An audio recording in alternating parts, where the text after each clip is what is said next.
Hey guys, don't forget the 2023 Street Cop Training Conference, Nashville, Tennessee, April 23rd through the 28th. You do not want to miss this. So far, guest speakers, Rob O'Neill, the Navy SEAL that was responsible for killing Osama bin Laden, Kyle Carpenter, U.S. Marine, Medal of Honor recipient, jumping on an IED to protect his platoon. Fox News host Tommy Lahren returns for 2023. Sheriff Wayne Ivey, Sheriff Mark Lamb, Sheriff David Clark, and more to come. You don't want to miss this event. We additionally have 20 of the country's top law enforcement educators giving you the best experience of your life. You will leave this event knowing more about your job and how to be proficient at the things you do, hands down, in any other event that you'll ever attend. I personally guarantee it. Don't miss out. There's a room code at streetcop.com for our room block, and room code at the Gaylord at Opry is where the event's taking place.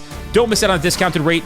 The rate is from Sunday to Thursday. Put that in and find yourselves at a half-price room. Split it with a friend, but make sure you get there. You don't want to miss this event. It is going to be that good. If you trust me and you trust Street Cop, trust that you will leave there feeling like you've had an experience of a lifetime.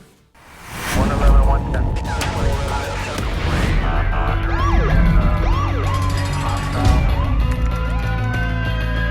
You training to be a street cop? Hey guys, welcome to this episode of the Street Cop Training Podcast. Your host, founder, and CEO of Street Cop Training. My name is Dennis Benino, and today with me back again is Dr. Todd Langus and Rob Sweaza, retired law enforcement professionals, supervisors from California, and we went through a lot of interesting stuff. I think this episode is going to be excellent again as we start to unlock and unpack some of the messages we've received from people in some of these bigger metropolitan cities and what it's like to work there.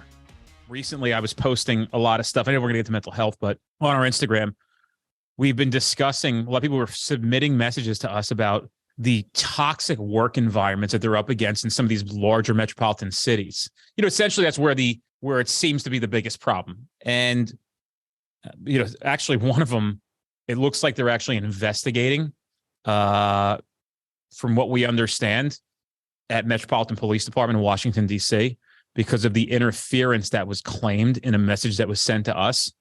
I'm actually thrilled. I'm actually excited that they're actually going to look into it. And I kind of figured out, I'm like, where did this get from here to there to maybe sparking some kind of investigation? And people tagged Metropolitan Police Department, the mayor of the city, all this, Fox News, they were tagging it in the Instagram post. So I hope they take it and run with it, because I think it really needs to be investigated. I think it's absolute insanity. And people say, well, you got to watch what you say. Really? Because I got to tell you, MPD is not sending anybody to my training ever. Yeah. If we don't start addressing these topics, and one of the topics was that this rogue councilman, whether it's true or not, it needs to be investigated if there's any claim of it. So I'm not saying that it's true or not, but I'm certainly glad there's going to be an investigation. This councilman interferes regularly with police investigations and is not arrested. If you try to interfere back and stop that person, there is repercussions from the internal side, namely the chief's office, and the punishment is some kind of transfer of assignment or away from your district. I don't know what it is, but whether or not it's true, I'm not advocating that it's true or not, just definitely needs to be investigated for sure. Yeah. We're really at a place where we do need oversight politically. And, one of the things is that's one of the problems we kind of hit on it last time was about these administrators that are more worried about their job because they're an at-will employee, that they're not going to step in and do anything. And I think that it's incumbent on our county sheriffs that are elected officials, and even if it's a joint task force, to start investigating some of these things. And, and unfortunately, there's misconduct, if you will, or corruption, at high levels, especially nowadays more than ever, unfortunately. And until we start really doing our job and investigating it, it's not going to change. And it's incumbent on law enforcement to do that. Well, you got to get somebody who's going to have a big enough support and backing, and maybe some big enough balls, because let's face facts. If your friends are the ones who are investigating you, how are they going to investigate you? Yeah. They're given the blessing to do what they got to do. We'll do what we got to do. I mean, everyone knows how the game's played. And unfortunately, when shit does hit the fan, who's on the hook is the patrolman in the field, the supervisor of that patrolman in the field. and people want to ask questions, the administration just goes, it's not us, not us. Well, hold on a second. What you're kind of referencing there, I think of the term, the one term that I hate the most that I hear from police chiefs and everybody is the word transparency. And I'll tell you why I hate that word. If you have to tell people you're being transparent, you're not being transparent. In and of itself, just being transparent, it should show, right? So, working with, I don't know what the investigation that they're investigating, but, it's just so politically motivated nowadays working. You have a council member that interferes with the work that they're doing. That's not just big agencies. That's small agencies too. I come from a small agency. You still see it. In some sense, in a small agency, they can't transfer you to another bureau. They can't hide you somewhere else. So the discipline can change. So, my advice is like to cops that, they get upset, they get pissed off with administration or what's going on in the city or the council. So they may say something that can spark an investigation. Just follow your policy, look at it and follow it. And then remember too, that what cops don't realize is that your First Amendment rights as a cop while you're working and while you're representing the agency can be restricted. They absolutely can be restricted. So just follow your policy and, get good legal advice if you're in one of those situations where whatever this investigation is, just get some outside legal advice to figure out what the hell's going on. Well, the guy who reported it also obviously had major concerns of, them coming to look at him. And yeah. I said, well, you could guarantee that we're not absent having a judicial order to turn it over. Yeah, you don't have to cooperate. Yeah. Let's go into the toxicity of a police agency, knowing that this exists where you work and how that affects the mind and the motivation. You guys are clearly clinicians in the sense of mental help and therapy. What does that do to somebody when they work at a place that's so corrupt and it's so negative and there's no support for their men and women in the field? Maybe you can elaborate on that, Dr. Todd and Rob Sweaza. It kills them. And I don't mean figuratively, I mean physically. When you are out on the streets fighting the negativity and the corruption, and then you've got it in your own agency, where do you go? There's no safety. There's no safe place to be for that officer or deputy. That's where really it's tough. And I'm just going to speak from my own experience. I was put in that position where there was misconduct that has gone on at the highest level. And I found out about it. And, you're at a place at that point that what do you do? And look, what were we sworn to do? Yeah. We weren't sworn to say, well, this group of people, you go ahead and you enforce a law on, but this people you don't. And it's not easy, but you have to put your head on the pillow at the end of the night and you have to look yourself in the mirror for the next 40 years. I made the choice to say something and speak up about it. And I was actually later called in by DA investigators, one who I knew, who actually told me at one point, hey, Todd, I want you carrying a gun with you at all times now.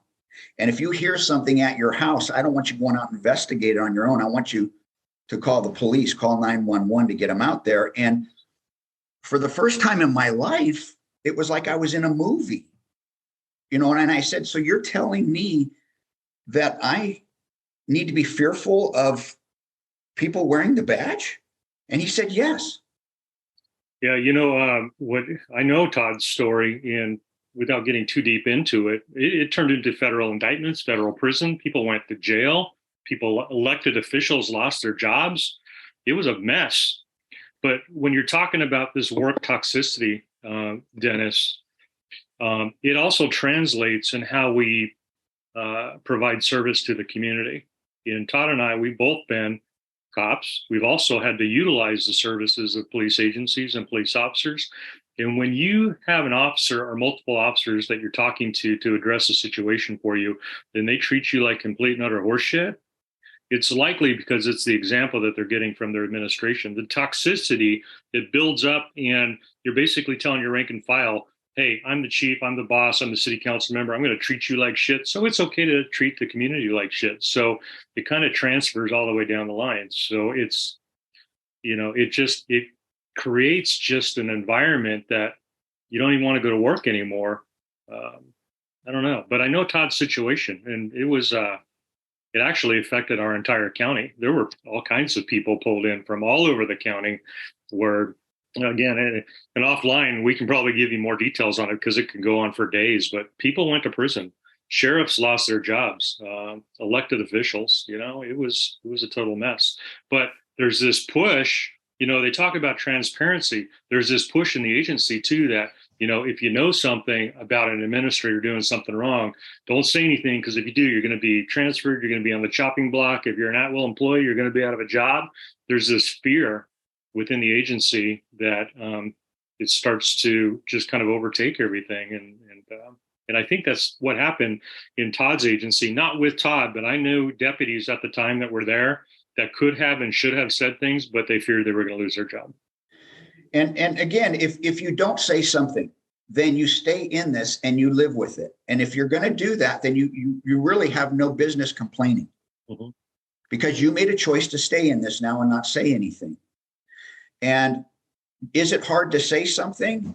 Yes. Are you going to go through difficulties? Yes. But you do that out on the streets. You said, I will give my life, but yet I'm not going to do something here. That's irrational. The problem is with law enforcement nowadays is nobody goes back and rereads their oath. We have the police officer the code of ethics. When is the last time that an officer went back and read the police officer code of ethics? They should be doing that in roll call once a year. And I don't know, do officers forget that? We held up our hand. Go back and look at what we held up our hand that we swore we would do. And that means anybody. That means within our own organization. But you're not going to clean up an organization until people start acting. You're not going to clean up the political side of the corruption until people start acting. And that's one of the things I'm trying to garner is we as collectively, you think about it, all the law enforcement officers in the United States of America, if you started banding together and say, we've had enough, we are going to protect our citizens against this corruption, there is nothing that they will be able to do, safety in numbers. The issue that I see with this, Todd, is though we haven't given a good example of what is right. I mean, we all know what is right and what is wrong, but when we've mixed that story up, we've mixed those signals up, you got new guys coming in and they don't know what is right or wrong anymore because they have to respond to whatever political pressure they have, whatever internal agency pressure they have. And so they're making calls, they're making judgment calls, they're making decisions to act or not act because the environment they're in, and they don't know if it's a good environment or if it's a bad environment. An example, I investigated crimes against children for many years. The child that is abused in their home and only given a certain amount of food every day doesn't know that that is wrong because they've never experienced anything else. And I think that the situation we have in our culture, in our law enforcement culture, the pendulum has swung to that point where the young people, they don't know anything different. And some of the older people allow that to be perpetuated because they have their own agenda, their own ideas, and where they want to be and what they want to do. I just want to say in here to not misinterpret what's being said. And what I mean by that is people think that they kind of get these two things confused. They think that police and a code of ethics allows for zero mistakes. So if you're somebody who's seeing a mistake, something that was not intentional, not malicious in and of itself, your captain makes a mistake, your lieutenant makes a mistake, your sergeant makes a mistake, a mistake can be forgiven. As a matter of fact, I would argue that most police mistakes should be forgiven, and a lot of times they are. What was the intent of the officer? Why we have qualified immunity? What did the court say regarding qualified immunity? So these mistakes are a very hard job to do. People get really confused on mistakes versus intention. If the intention was correct, but the mistake was made, I think police should get a pass. There should be culpability in some sense in that, hey, are we training? Are we going to, let's take this as a lesson learned, let's adjust, let's change. but to have severe repercussions. Now, continuous flagrant misconduct is very different. So I don't want people who are newer to this being like, oh, I saw my captain like accidentally take a pen home. He needs to be right. I saw him stopping and working out at his gym and he's supposed to go right home with his car. Like that's ridiculous. That's not like somebody who's trying to, be a horrible human being. That's not the point of that. It might be convenient. There's a lot of reasons, but a council member or whatever it may be, allegedly, who is continuously, according to this person's report, interfering with active shooting investigations. That wasn't a mistake. He didn't wander into it because his cousin was injured and he ran into the house by accident and like screwed up the crime scene, but he was a council member, but he didn't mean this is somebody who's showing up and preventing police from investigating criminals and crimes. It's flabbergasting.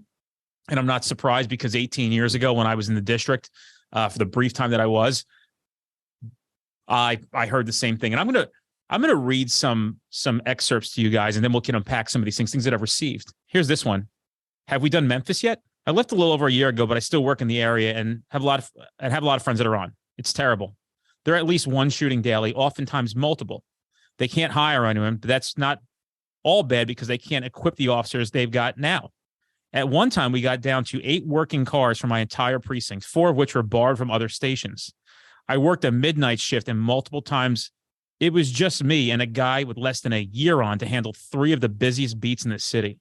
The jail is so broken, and it's not worth arresting people because it takes 4 to 5 hours to book someone just for them to be ROR before you get back to your ward.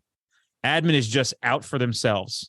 Most of them couldn't tell you what PC is. They try to dirty cops' files to keep them from getting hired elsewhere. And I've seen this a lot. Yeah. Promotion to sergeant is 8+ years. A bid to anything besides patrol is 10+ years. This new DA is just going to make it worse. I don't know how these guys are there still doing it.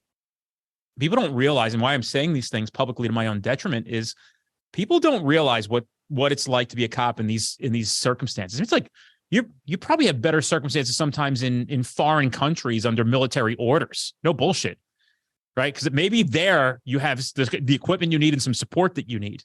Yeah, literally, these men and women are. You want to know why there's a hiring issue? You just have to look around a little bit. There can be a solution. And it really goes back to the top end politicians who are wanting change, blah, blah, blah. Like, you don't know what the resolve is. You're just making stuff up for your political agenda. There's been no change.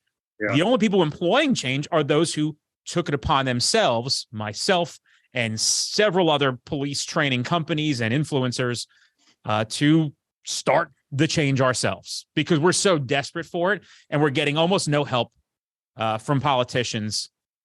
Not all the time, right? We know that DeSantis is certainly a police advocate. But overall, you can't talk out of one side of your mouth and expect something else to happen on the other side.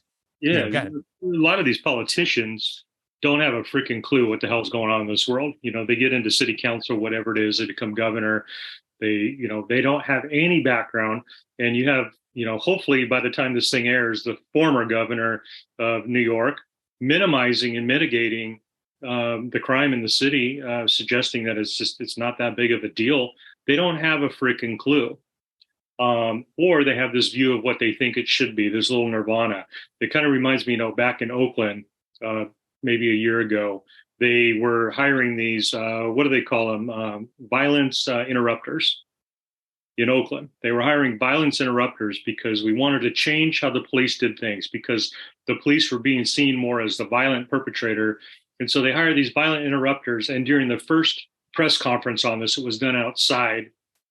In the middle of the press conference, while they're talking about how our violence interrupters are going to stop this, they get robbed right in the middle of it. On camera. They don't have a clue. They're being pushed and pressured from this ideation of what other people they claim want.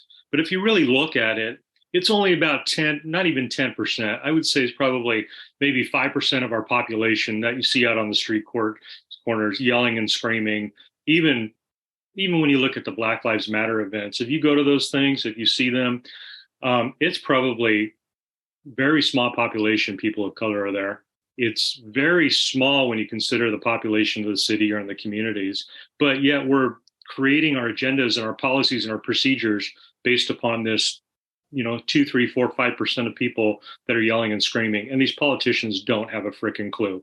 This whole no bail thing, somebody goes in, they get arrested, they get released with no bail, they murder somebody the next day. That is completely swept under the rug. Nobody wants to talk about it. Why? Because it doesn't garner votes. So, it's unfortunate that our police agencies have become so politicized, and we've had, in my little tiny city, we've had council members that try to interject, but we've been able to push them back and say, you know what, unless you want to be put on a witness list for being at this crime scene, I suggest that you walk away.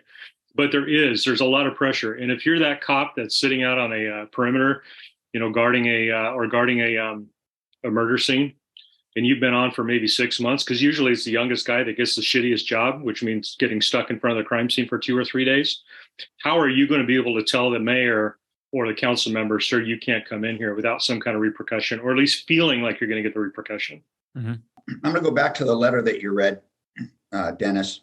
And I really do feel for the officers when they say, hey, I make this arrest, I take them to jail, and they're back out on the streets before I even get out of the jail.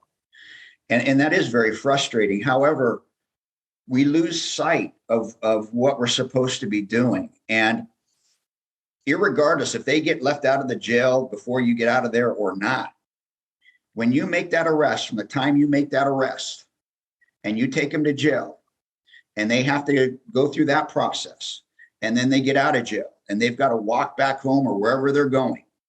In that amount of time, how many crimes have you saved that this person isn't out on the streets victimizing people?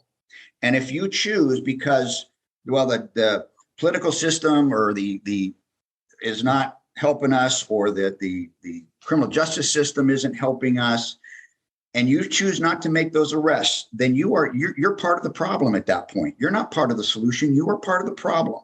So don't bitch about something if you're part of that problem. Still make those arrests, still take them to jail. Hell, you get paid by the hour. You got to be there for 10, 12 hours. What's it matter? Okay, that's number one. You signed on. Part of your job for them to pay you is taking reports. So you got to write paper. That's part of your job. That's like me saying, well, I don't want to do therapy with people. No, that's what I signed on for. And the other thing too is look at it as job security. You guys got plenty of job security out there. Okay. So get back to your roots, stop focusing on them and focus on you, and focus on what you like to do and what you love to do.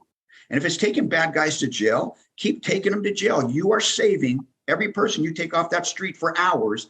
You're saving from them victimizing somebody else. So you're doing your part, and you can look yourself in the mirror and say, I don't give a fuck about that DA. Okay. Not prosecuting these cases, but at least I know I did it right. And I can put my head on my pillow over that.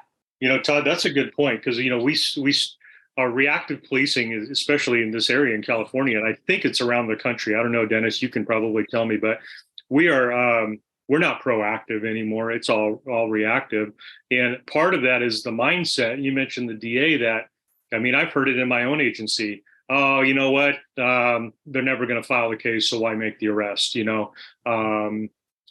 So we have to kind of get out of this mindset of this negativity. And like Todd just said, just do your job. It's not really my place or the officer's place or anybody else's business what the DA decides to do afterwards. As long as you do the right job, you're doing the right thing, and you're doing the best you can do it. And, this podcast, sometimes we speak of the negativity within the industry. I have to say this, even though there's negativity in the industry, we do a really good job when we focus on the people that are most important, and that's the community. So all that other bullshit that's going on in the agency, yeah, it creates a mess. It creates anxiety. It creates all kinds of issues.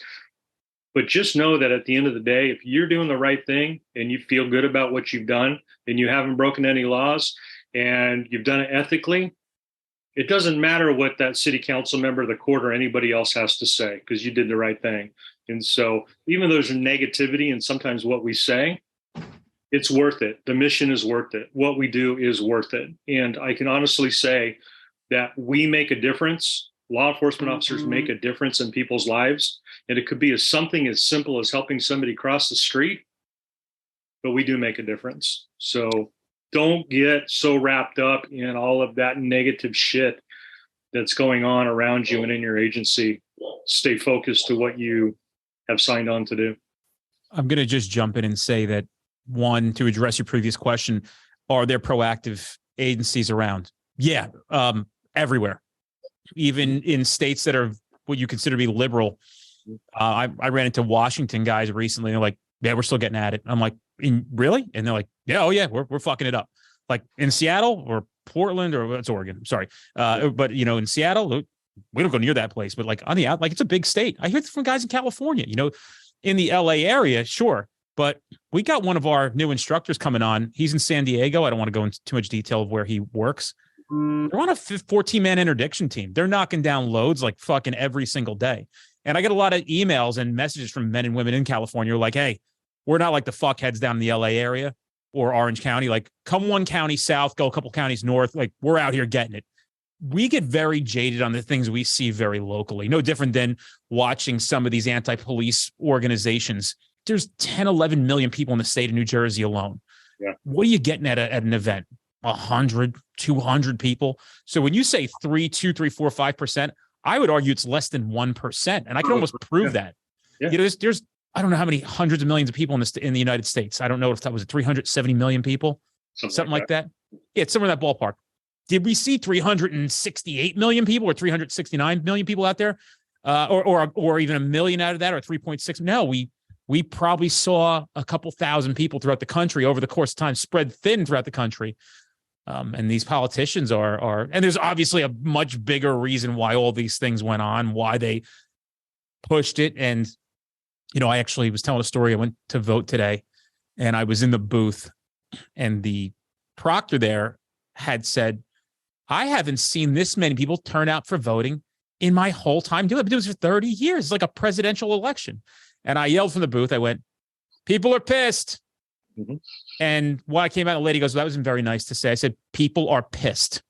People are fucking pissed. That's why we are here. So that's why I'm here. People are pissed. They've had enough of the insanity.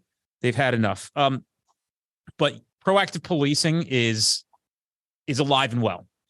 And I'm telling you, we have the proof to show that, one, it works. Two, I would actually argue that it gets people to like the police more. I agree. Restores faith in it.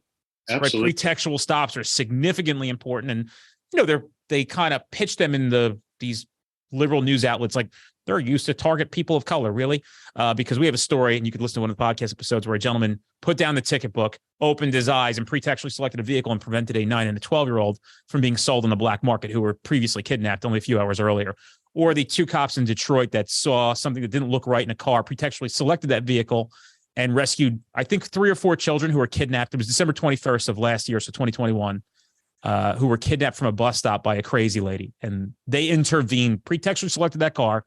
She went through the stop sign, creating a motor vehicle violation, giving them the constitutional justification to stop the car, and children were rescued. And people are like, oh, it's not worth it. How the fuck is it not worth it? Yeah. You think those kids were out there protesting against you? You think you have the fucking right to not have motivation or the why to show back up again? You think they deserve you having a bad day so they can get kidnapped, raped, and killed because you're having a fucking bad day? You don't want to do this job? Then fucking leave, right? Yeah, we'll figure it out what we got. Where you're getting the push to not be as proactive, because there is that push. We see it. I mean, you got governors like up in Michigan and in New York. You have this push to let's try to mitigate some of the proactive stuff. Let's just be all friendly here and just be submissive to whoever's out there. It's coming from that level. And when your chiefs and your captains, they start adopting that behavior of, hey, the one thing that I have is, I've got background and experience in police work. I've got education in criminal justice. I've also got an education in social work, so I understand the social dynamics. So one thing these politicians don't have is they really don't have the education on either. So they're just making an opinion and assumption.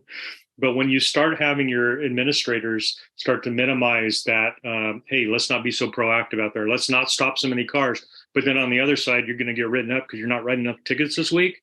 It's bullshit. What you need is you have to have really good sergeants that are willing to step up for their people and willing to tell the bosses, hey, bosses, this is what we signed up for. This is what we're going to do. If you don't like what I'm doing, discipline me for doing it. Oh, you can't because I'm following the law and I'm following policy. I just don't think, well, just going to jump in here real quick because I don't want to lose this thought. I don't think it's anything new, right? I mean, there was 21 years ago when I got into this gig, you heard the stories. They don't want us doing anything here, right? No traffic stops, no problems, less traffic stops, less problems. That's not how we're supposed to be seeing this thing. And we could all agree. That's not how it works. It's not what a law enforcement police officer is supposed to do, is just ignore. And I just always go back to this story. Guy took this class, one of my classes, and he said, my chief says, oh, you're always finding trouble. And my response to him was, if you're not finding trouble, what kind of police officer are you? Yeah. What are you supposed to do as a cop? Find trouble. That's the fucking job. There's no better definition of what am I supposed to do at the first and foremost is protecting people, law enforcement, and finding trouble before it finds them. And when you tell your police agency, your officers, hey, we need tickets. Don't worry about intervening with fucking criminals, people actually committing crimes, people who are after children and beating their wives and all this other stuff. Don't get involved in that stuff. We don't want those headaches. The victims suffer. It's bullshit.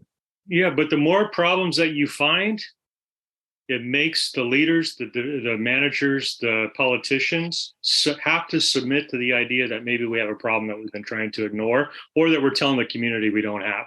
And so there is that push. There is that push from that higher administration or from the political side of don't find too much trouble, because if you do, then we have to admit that there's a problem. We talked about it last week in the podcast.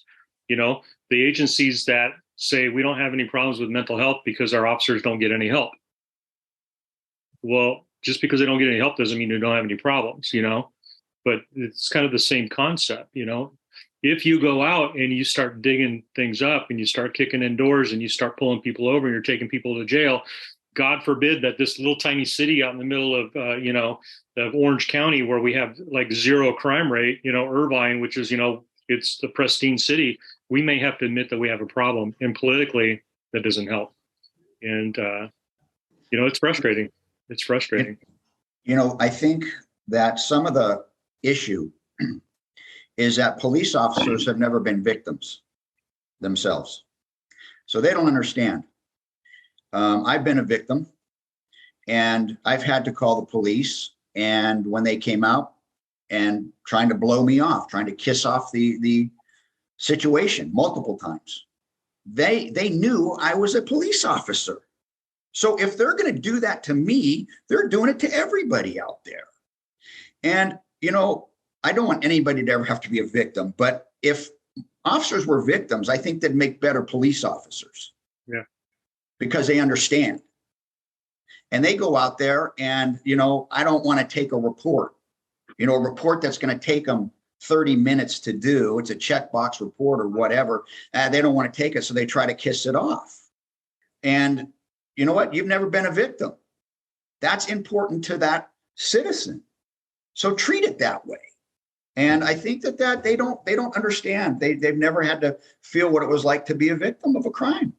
I'll tell a very brief story. I know I've told it before, and I don't want to get too detailed on it, but we were getting new fleet vehicles. And at that time, I probably told this on the podcast before, we were there. I think a lot of new options had come out. The Chargers were out. I think there was a company that made its own police cars. And what I remember distinctly about it was you could actually drain the trunk, where you could have plugs throughout the car for like blood and vomit. You could spray the car out and it would drain out the bottom, so you didn't have to detail it. And then there was Caprices were coming back, right? All these things were back on. This must have been 2006, 2007, something like that. I was fairly new at my agency, maybe a year or two on at the last agency I was at. And I remember seeing somebody who was in charge. I said, hey, I know that we're getting new cars. You guys are getting 17, 18 new cars. What are we getting?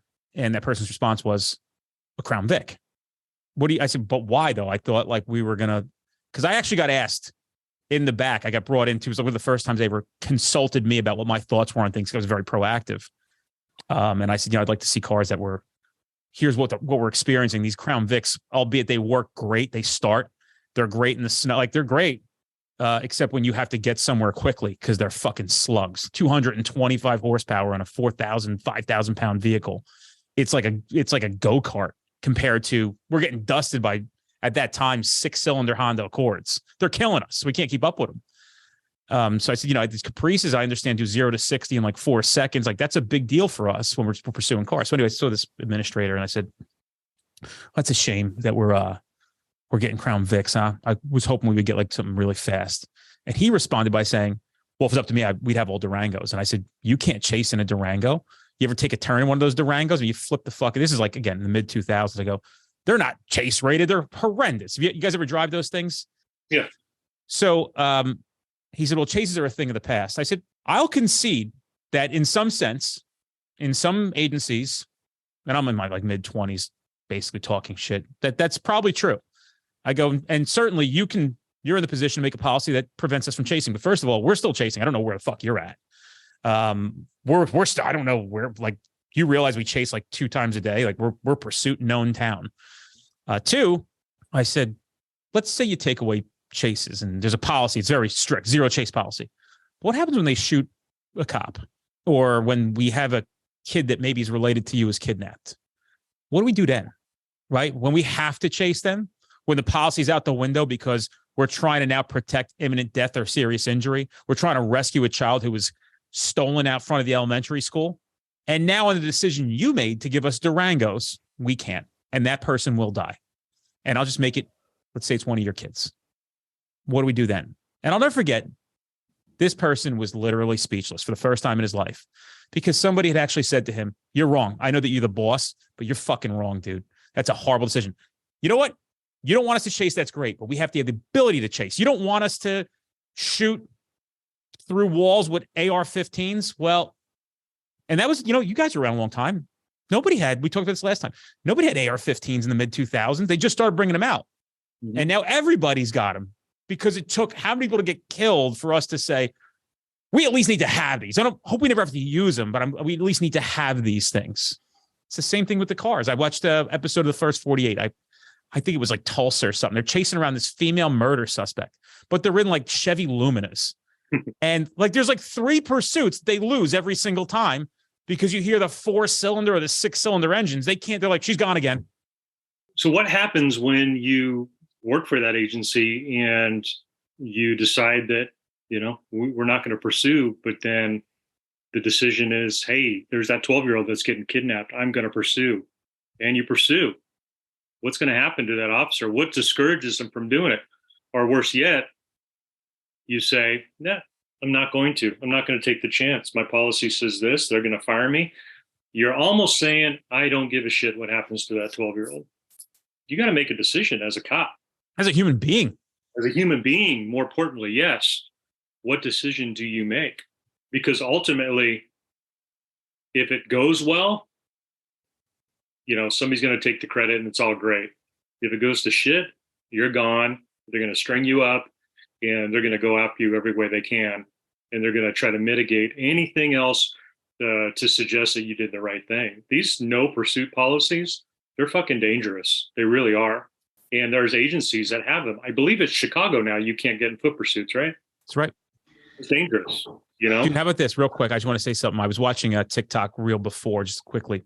And a guy was driving a Ford Mustang and he had a camera on the back of his car. He was dusting. I do not want to say, because I got to imagine this is going to be some kind of internal affairs investigation when that video surfaces. But he's got 2 cops. This is the danger of no pursuit policies. He's got 2 cops in a doubled up car chasing him through the streets of this city. No lights, no sirens. Almost hitting other cars because they know they can't pursue and they know they have to pursue this guy. So literally they're running code without any lights or sirens on, chasing this dude at over 100 miles an hour because they know as soon as they activate the lights and sirens, they're going to get terminated. And That's it. And, we've got to come to this Mendoza line of some give and take here. You can't just have a 0 pursuit policy. You've got to try to take into account of what are we got to make some judgment calls here. And unfortunately, they had one in Newark, New Jersey. They tried a 0 pursuit policy. They brought it back. We had it in Jersey. Attorney General's office made it basically a 0 pursuit policy. I took about this last time. Every chief and prosecutor went down to the state and said, you better change this shit. and right now. And thank God they did, because all of a sudden, could you believe it? Stolen cars have declined dramatically because we can now pursue and apprehend. Shocker. I've heard story after story after story of agencies that have pursuit policies you can pursue, but a sergeant they automatically in their own mind have a zero pursuit policy. You get on the radio and say, I'm in pursuit, sergeant will immediately cancel your pursuit because they've created their own policy. Yeah, they're fucking spineless. That's why. What does that do for your agency? You're telling your cops, don't do your job. I sit back, I listen to all this, and it's not an easy answer. However, I really do believe that in law enforcement, we are fragmented. And I've said this over and over again. We need to have these unions and associations across the United States of America start banding together and start saying now, for instance, being out here in California, these California associations and unions need to get together and in numbers saying, you know what, California police are now saying we've had enough of this. Okay. And we need to get that out to the citizens as well, because we're even fragmented ourselves from the citizens. And I'm not trying to get political or anything, but I'm just going to use this as an example. This wearing mask, no mask bullshit out in public for this COVID stuff. When police started enforcing this on citizens over something that's not a crime, we fragment ourselves from them. Instead of saying we stand with you, when we say we stand with you and we support you citizens, then they're going to turn around and support us. And if the police in uniform stand out there and say, we've had enough, the citizens you're going to see are going to start coming behind you. But they're not going to do it because they're afraid of you right now. They're afraid of you. And we have allowed this to happen because we haven't stood up and said no. Todd, I was going to ask you a question because you talked about that. We're standing with you. I just want your opinion on something. Give me your opinion on what you think when you have the police chief decide to go out into that Black Lives Matter group, stand with them, not only stand with them, but kneel with them in uniform. What are they signaling to their people and the community that they should be serving? Because you talk about standing with them, but we've seen it time and time again throughout this country. Police chiefs walking out in front of these riotous movements and standing next to these people. And I know you have an opinion on it. So what's your thought? When chiefs do that, they're doing it for their self-serving purpose. That's why they're doing it. Now, to me, the correct way would be doing it is, okay, I'm gonna allow everybody to have their beliefs. That's okay. But instead of grandstanding it, set up a meeting with these people, okay? And talk to them before or after or whatever. But this is grandstanding for whatever their purpose is. And, you can have whatever belief you want. That's the United States of America. That's okay. And that's what we are supposed to stand behind as United States Constitution. But, if a law enforcement chief would just go out there and say that our city is policed by the United States Constitution of America. I have not heard one chief say that, or maybe there is that I've forgotten about. Well, it's because you guys are in fucking California, but I'm telling you, like these guys in Florida, these sheriffs down here with the good support, they're, honestly, even in places that you don't think they are, there's chiefs in New Jersey who are like, okay, we don't care. And Dennis, to go to that point, there are sheriffs and chiefs doing that, right? So if they can do it, it can be done anywhere. And again, where is the votes of no confidence? And I know they're being done, but where is the department taking more action? And sometimes, again, I'm going to go back to our associations and unions. A lot of these guys that are association presidents, I've seen it. I know you guys have seen it. They want to get promoted, so they're going to do and not do what needs to be done because they don't want to ruin their career. Well, then you know what? Get the hell out of your position. And don't tell me, well, I'm afraid to do this because I might not make sergeant. But you're going to tell me you're going to go out and die in the streets for somebody? Bullshit. Bullshit. You're a coward. You take a position, take the position. You need to know what those ramifications are before you take the position. I take the position of association president. This may affect my career. So if you got a problem with that, don't take it. Put the person in there that's going to. You know, the reason why I bring up that chief of police standing out in front of that crowd of the Black Lives Matter, because it reduces, not only does it reduce the confidence within the agency, you have lost your people when you do that. It truly reduces the confidence of the community because, Dennis, you said less than 1%. You're probably right. When you're going to grandstand and stand in front of less than 1% of the community for a cause that actually is not even, I won't say it's an illegitimate cause. I will say it's a legitimate cause, but it's based on incorrect data, incorrect information. But when your chief of police stands in front of that large group and walks out and then kneels with these groups, you've lost confidence of your agency. You've lost confidence in your community. You got no business being in that position or that role. And you've lost confidence with that group that you're doing that with. Absolutely. Because now they go, look at this weak person. Yeah. They say that. I've seen it. That's psychological. That's what they wanted. See, we got them right where we want them. What's the mission?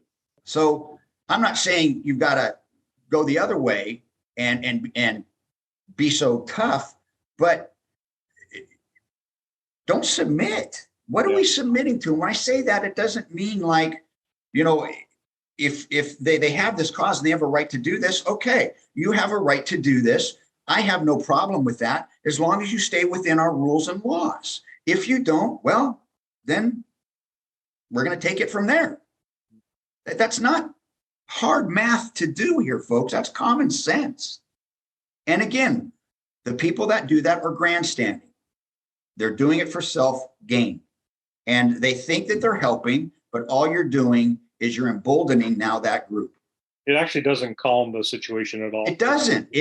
It actually magnifies it. It totally magnifies it in many ways. But one way is you also are telling your own people, hey, when it starts to riot tonight, don't do anything because I stand with this crowd, not with you. How about this? When anything happens, don't worry. You can't depend on me to have your back. I have no spine. I have no morals. I have no values. I have only self-interest. So now going to a job that needs somebody opposite of me to ensure that when you make a mistake, I will be there to explain what happened and confidently stand by your side. Yeah. What does it say to the people? What it says is, you know what? I remember hearing that guy in Florida talk who said he supported his people. I'm going to apply there. You know, in the group, our Facebook group, literally probably 10 times a day, all I see, and I don't approve them all because we're not the fucking how do I get hired group. We would dilute the purpose of the group if we did that all day. But over and over again, you see, hey, guys, NYPD here transferring to Florida. What do I need to know about this? Hey, guys, cop from New York here transferring. Hey, guys, cop from California looking to go to Arizona. Hey, guys, cop from Oregon looking to go to Texas.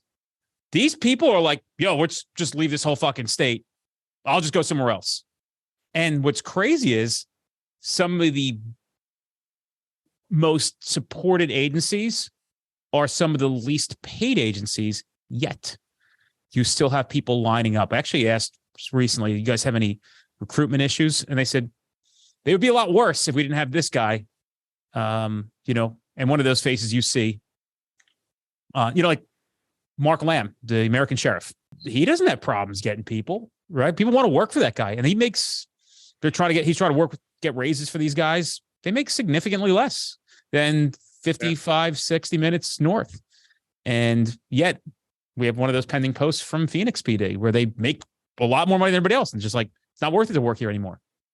It's not worth it. Yeah, everybody to each their own of what they need to do with their careers. However, I don't think running is the answer. If you're just simply running to run, fixing is the answer, because you could go to whatever other police, and I've seen it.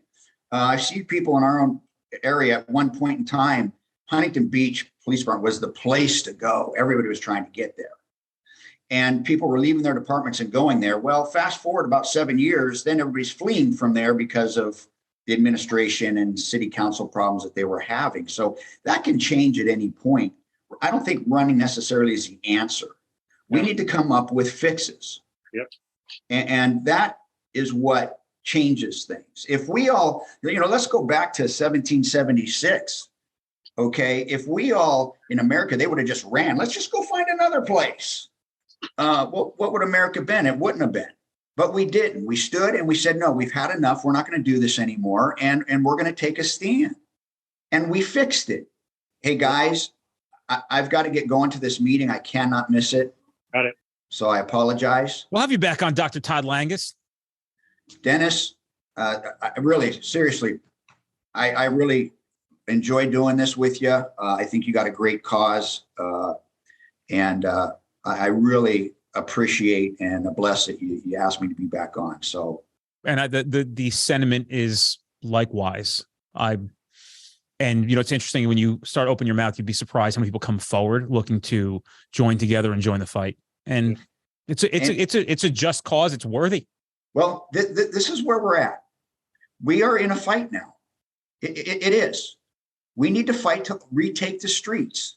And I don't just mean that just out in the streets. I mean, that encompasses all this other crazy BS that's going on. We need to retake our cities. And we need to fix things.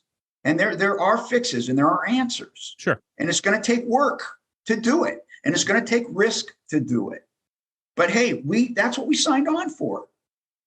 So let's do it. And I'm there to help. Todd, if you're any more late, it's your own fucking fault. Don't blame us. All right, Todd, I'll give you a call later. We'll chat later.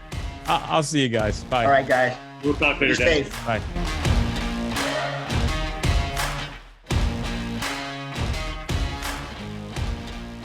Guys, if you're in an area where you're trying to get to our classes, but we're not close to you, fret not. We actually have on-demand training at streetcop.com. You can take that course online right now, and then you could attend that training in the future at no additional cost. You can redeem your voucher, so you get 2 for the price of 1. We don't want to deny you the ability to take this training now, especially knowing that it can keep you safe, at a very minimum, putting bad guys in jail where they belong, and at the maximum, going home to your family.